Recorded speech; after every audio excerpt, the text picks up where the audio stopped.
So can you go ahead and introduce yourself with your name and pronouns? My name is Kendall Hadley. My pronouns are she, her. Can you tell me a little bit about your dancing journey? So I have been dancing since I was about 5.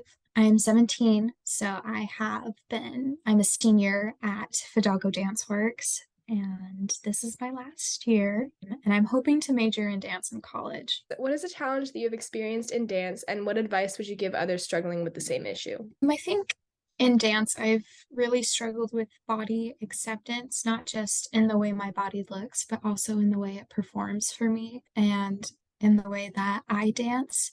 It's still something that I'm working on. I think it's a constant battle as a dancer to figure that out. But I think just like the advice I would give someone would be to see your progress each day and to see like where you've come from and to also like take care of your body because it's like I've had a few major injuries, and in that I have seen just how important it is for my body to do what it is that I love to do. And just I think we don't give our bodies enough credit for the work that they do for all of us. So I just say like to love your body for what it is and what it can do. And, improvements can always come. That's a part of dance, is that you're always perfecting things.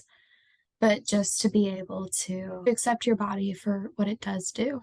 What inspired you to become a DWC ambassador?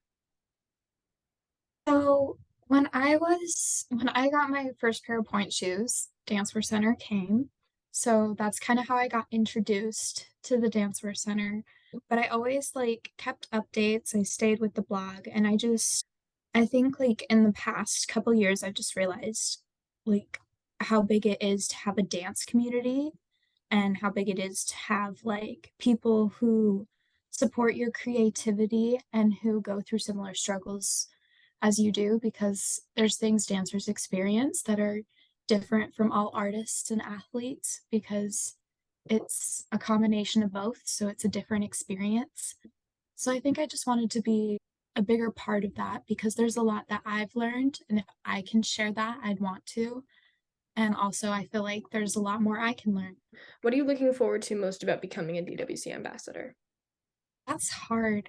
I think there's a lot of, I've met just a lot of talented people. I just went in for the photo shoot like a month ago, and like just meeting them, it was like, oh my gosh, like there's such a great community here. And these people are like so amazing.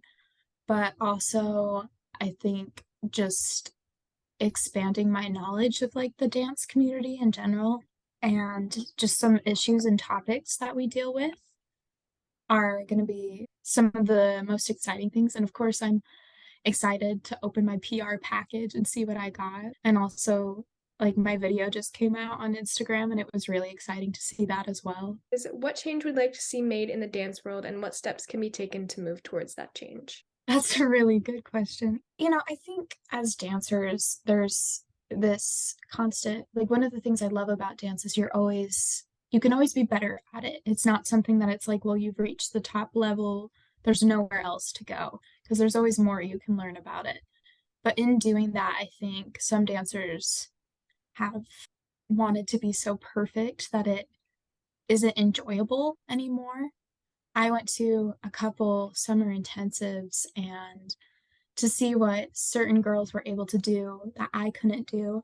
Like, I've never been able to do any acrobatics at all. When I was little, I was told I was too tall to do them. So when I went and saw all these girls able to do it, I was just like, yeah, my body doesn't do that. But it was also like coming to the realization that you're not less of a dancer for not being able to do certain aspects. I mean, there's always things you can work on, but like dance is about art and artistry. And I think like accepting all levels of dance, it's really hard when it's like you just see the dancers in Russia that are being amazing and phenomenal on your feed. It's easy to feel like insecure, but it's good to see that and be like, yes, I have things to work on, but also I am still a dancer. Like, because I know sometimes I try to like invalidate that, like, I'm not a real dancer if I can't do this. And it's like being a dancer doesn't mean you have to be at this certain level, you know? Are there any upcoming projects like performances, workshops, master classes, anything like that coming up within the next couple months? So I will have to see like which colleges I'm going to. I will have probably auditions for their dance programs. I have a spring show in May. I think it's like the 20th and 21st or something like that. That is living art. So it's paintings throughout history that we're bringing to life. Oh, Um, so for my ballet class, we're doing the Degas painting. We're the dancers in the painting and we come to life. wow. So it's really fun. Trying to think, do I have anything else or am I super boring? Gosh, I think I'm just so busy with it being senior year that I like have to figure out, my whole life. No, completely understandable. What colleges are you looking at specifically? So I have been looking at University of Oregon, Anderson University, BYU Provo, UVU, just a couple places. That is all the questions that I have for you.